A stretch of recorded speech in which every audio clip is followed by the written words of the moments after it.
آپ چیز یاد رکھ لیں کہ جو انسان ہار سے ڈرتا ہے نا وہ جیت نہیں سکتا، کیونکہ جو ہار سے ڈرتا ہے نا تو وہ سارا اس کی جو پالیسی زندگی کی بنتی ہیں وہ خوف کے اوپر ہوتی ہے. خوف کے اوپر جو انسان پالیسی بناتا ہے نا، میں ہمیشہ مثال دیتا ہوں کہ دو قسم کی زندگیاں انسان کو اللہ نے تو ہمیں کھلی اجازت دی ہے ہم جیسی زندگی گزارنا چاہتے ہیں. ایک انسان گیدڑ کی زندگی گزارتا ہے اور ایک شیر کی زندگی ہے.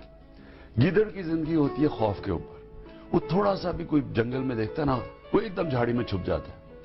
شیر جو ہوتا ہے وہ سمجھتا ہے کہ جو بھی آئے گا میں مقابلہ کر لوں گا، تو اس کی زندگی جو ہوتی ہے وہ پالیسیز اپنی سوچ کے مطابق گزارتا ہے، خوف کے اوپر نہیں گزارتا. جب بھی آپ کوئی بڑا کام کریں گے نا وہ مشکل ہے، نہیں تو وہ بڑا کام ہی نہیں ہے. آسان کام تو سب ہی کر لیتے ہیں. ایک سیئنگ ہے رابرٹ فراسٹ کی کہ I took the path less trodden upon and that's what made the difference. میں نے وہ راستہ لیا جس کے اوپر اور کوئی نہیں چل رہا تھا اور اسی سے میں بن گیا. کیونکہ جب آپ مشکل راستہ لیتے ہیں تو مشکل راستہ آپ کو طاقت دیتا ہے. تو انسان کے پاس میں پھر سے کہتا ہوں دو راستے ہیں.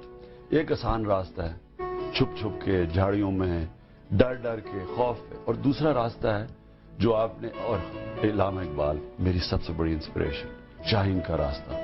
وہ ہوتا مشکل راستہ ہے لیکن وہ آپ کو اوپر لے جاتا ہے. میں نے دونوں دیکھے ہوئے ہیں، اونچ بھی دیکھی ہے نیچ بھی دیکھی ہے. لیکن میں پھر سے کہتا ہوں کامیاب انسان وہ ہے جو برے وقت کو سنبھال لے، جو گھبرائے نہ برے وقت سے، جو مقابلہ کرے، جو مشکل وقت آئے وہ سمجھے کہ یہ میری بہتری کے لیے. انسان ہارتا تب ہے جب وہ ہار مان جاتا ہے. جب تک ہار آپ نہیں مانتے، ہار آپ کو مضبوط کرتی ہے. ہار سب سے زیادہ سیکھتا ہے. جب آپ ہارتے ہیں تو آپ سوچتے ہیں کیا غلطی ہوئی. میں آپ کو بتا دوں کرکٹ کے اندر میں ہار سے سیکھتا تھا، جیتنے سے نہیں سیکھتا تھا. آپ جب جیتتے تھے نا تو آپ کی غلطیاں بیچ میں رہ جاتی تھی، سارے بڑا اچھا کیا. جب آپ ہارتے تھے تو آپ کو جائزہ لینا پڑتا تھا میں کیوں ہارا ہوں. اس میں پھر آپ سیکھتے تھے، آپ کی غلطیاں نمایاں ہوتی تھی، آپ پھر وہ غلطیوں کو دور کر کے اور بہتر کھلاڑی بن جاتے تھے. تو ایک تعلیم ایک بڑا فرق ڈالتی ہے. دیکھیں آپ جتنا آپ پڑھتے ہیں اتنا آپ کو محسوس ہوتا ہے کہ میں کتنا چھوٹا ہوں. جتنا آپ علم حاصل کرتے ہیں اتنا آپ کو پتا چلتا ہے کہ آپ کو کتنا کم پتا ہے. جتنی آپ کی دنیا بڑی ہوتی جاتی ہے اور وہ تعلیم سے ہوتی ہے، علم سے ہوتی ہے، اتنا آپ کو پتا چل جاتا ہے کہ میری حیثیت کتنی کم ہے. کہ اللہ کو سب سے بری چیز تکبر لگتی ہے، کیونکہ شیطان سب سے زیادہ اللہ کی خدمت کرتا تھا. شیطان میں صرف ایک اللہ کی چیز تکبر، جب اللہ نے اسے حکم دیا وہ نہیں مانا. دیکھیں یہ میرا ایمان ہے کہ سوائے تحریک انصاف کے اب جدھر آج پاکستان پہنچ گیا کوئی اس کو ملک کو اب اندھیرے سے نہیں بچا سکتا. ساری پارٹیز ٹرائیڈ اینڈ ٹیسٹڈ ہیں، سب کو موقع مل چکے ہیں، ساری سٹیٹس کو کی پارٹیز ہیں.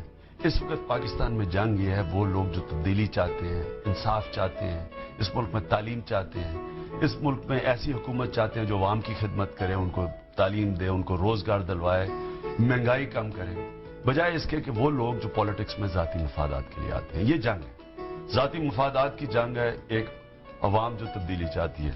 تحریک انصاف وہ جماعت ہے جو 14 سال سے کہہ رہی تھی، ہم بار بار کہتے جا رہے تھے کہ اس ملک کے اندر کرپشن، کیونکہ قانون نہیں ہے، لوگ سیاست میں کرپشن کرنے آتے ہیں اور کرپشن کو بچانے آتے ہیں. وہ ثابت ہو گیا آج. اور آج پاکستان کی جو یوتھ ہے، نوجوان ہے، 70% پاکستانی 30 سال کی عمر سے کم ہے، وہ آج تبدیلی چاہ رہا ہے. اور یہ تحریک انصاف کے ساتھ مل کے اس ملک میں انقلاب لائے گا. تو میں نے ہاریں بھی دیکھی ہیں، جیت بھی، سب سے زیادہ جیت دیکھی. میں آپ کو آج آپ کے سامنے ریما کہہ رہا ہوں، اگلی الیکشن کے اندر کوئی طاقت پاکستان میں اس زمینی طاقت تحریک انصاف کو نہیں ہرا سکتی. 14 سال میں پاکستان کے ہر کونے میں گیا ہوں. میں واحد پاکستانی سیاستدان ہوں جو سارے قبائلی علاقے میں بھی پھرا ہوں، کوئی قبائلی علاقے میں نہیں گیا. میں پاکستان کے لیے میدان میں اترتا تھا کرکٹ میں تو میں یہ نہیں تھا کہ میں پٹھان ہوں، پنجابی ہوں، مہاجر ہوں، یہ ہوں وہ ہوں. میں پاکستانی تھا.